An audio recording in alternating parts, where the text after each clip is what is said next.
Chris and Brian here from Resolve Technology. Chris is going to show you the difference between internal and external sharing through SharePoint and Microsoft 365. Take it away, Chris. All right. So generally, we set up multiple SharePoint team sites.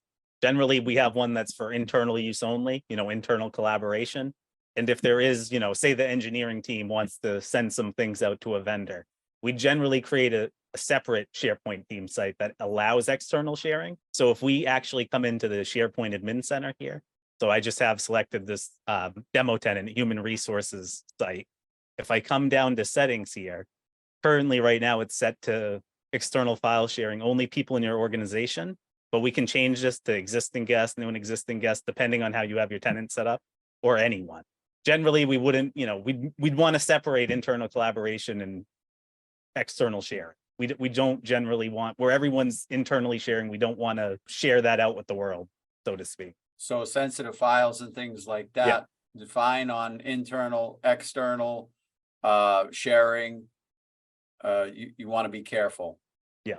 So I would imagine like you can set this up like defaults tenant wide. Yeah. So there's some sharing policies in here. You can change what you want it to default to, the default action for when they try to share it out, set it to anyone with a link. If it was only for internal, it would be only people in your organization. You can set these links must expire after. So say people are sharing out, you have an extranet team site. Say you don't want anything being shared out longer than 7 days, you can actually specify here on the tenant so that all links expire within a certain number of days, whatever threshold you want that.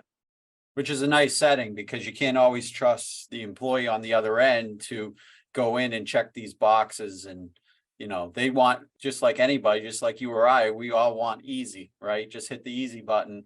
But your administrator, your IT guy or gal should take a look at these settings and adjust accordingly. Oh. Go ahead, Chris. Yeah, no, I was going to say, like, if whoever you're sending it to on the other end, their account was breached, and say it was a potentially sensitive document, you might want to set these to expire, after a certain period of time. All right. Got it. All right, Chris. Thanks a lot.